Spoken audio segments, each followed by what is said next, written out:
or welcome to our Taste or Waste show. So, for today, our challenge is the blindfold challenge. So, our guest for today will be blindfolded. Let's welcome our guest, Randy! Today, we're going to cook sisig while Randy is blindfolded and siya ang mag-guide sa akin. So, let's start. Anong uunahin? Unahin muna yung karne. Kailangan i-dice yan. Hindi gaano ka-dice. Yung parang sisig talaga na dice. Dice. Okay. Medyo kailangan siya ng kailangan siya ng strength. Feeling ko dadamihan ko to kasi nararamdaman ko sa puso ko na masarap to, guys. Okay, na-chop ko na. Okay, good. Next is onions. Kailangan mo i-kalahati yan into like vertical ay horizontal. Ba't tayo nagmamat dito? Tapos, pag magsislice ka ng onions, ganyan mo. Horizon. Okay. Horizon. Huwag mo masyadong i-slice. Mag-leave ka lang ng konti para nakakapit pa rin. Tapos, pag na-slice mo na, at least 3 slice na gano'n. Each half. Tapos, ganyan mo na lang. So, masusunod ba? Yes! Yes Okay. po! Yes, Yes! Okay. So yun guys, natututo ang ating chef. Yes! Diba? Iniwala naman ako na masarap ang niya. Luto niya. So, naka-dice na. Dice. Ito-dice pa natin. Okay. Ganito. Paki-close up yung camera. Oo. Tuturuan ko kayo paano mag-dice. Ito ang proper way na pagda-dice ng mga niluluto. You hold. Pero ito po, up. Nasaan ba ako? Ito po guys, diyan ka lang. Ito po guys, professional chef lang. Kaya kung hindi kayo nag-aaral ng culinary or hindi kayo trained personal, huwag niyong gagayahin to, ha. Ganyan. Ganyan ang pagda-dice. Ayan. Medyo makalat siya, pero sige, ayan. And may tip pala ako para about sa pag-slice ng onions. Lagi ka mag-inhale sa bibig, tapos ilabas mo sa ilong para makaiwas ka sa sakit. Pag sinasaktan ka na. Wow! Diba? Sakit! Okay.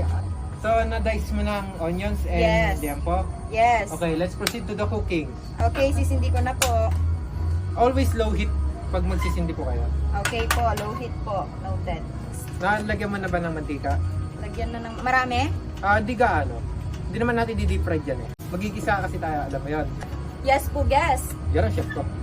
So, naamoy ko. So, yan naamoy ko. Umuusok na ba? Yes po. Ay, mauna yung onions muna. Kasi gigisa muna natin. Stir the onions. Kapag nagba-brown na, hindi gaanong brown. Pag nagba-brown na siya, ilagay mo na ang liempo.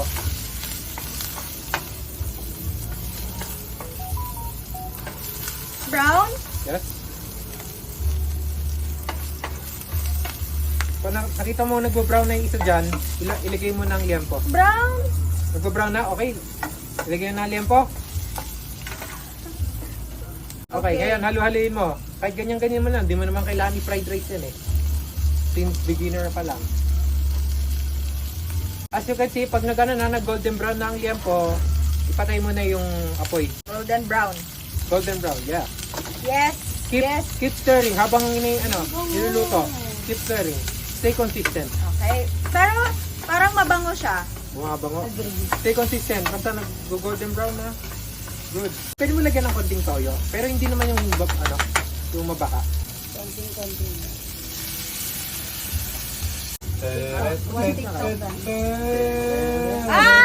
Luto na siya! Luto na ba? Hindi pa. Okay. Sinasan mo maluto, please. Maluto ka na, please. Joke lang. Okay, feeling ko luto na siya. Oh. Okay. Dahil Patayin iluluto mo pa na. naman natin yung iba. Patayin na ng apoy. Patayin ko na ang apoy. Okay. Ilagay na sa plato. Luto na? Sabi mo, luto na. Nalagay na iba. Sisig yung niluluto, di ba? Yeah, sahog mo na sa plato. Sahog ko na sa plato. Kung sabihin, hindi mo nilagyan ng liempo, Chloe, ah. Nilagyan ko ng liempo. Ala! Parang di ko naamoy. Mabubutas siya. Nabutas siya. Chloe, ano to? Ayan, thank you po. remove your blindfold with calamansi. Sisig ba to? Yes, try the dish, please. Ako muna. Okay. Piling ko masarap yan. Okay naman ha. Yes. Lasa siyang inihaw na baboy. Uy. Wow. Kaso, hindi siya sisig. Yeah, it's not. Bon appetito. Masarap-sarap siya, crispy. Yeah, I would love it. So what's your opinion? My opinion, I don't know how to cook sisig, pero hindi siya nalagyan ng pepper, hindi siya nalagyan ng black pepper, hindi siya nalagyan ng salt, hindi siya nalagyan ng garlic. Anong tawag dito? Tax. So, ayan. Sarap siya.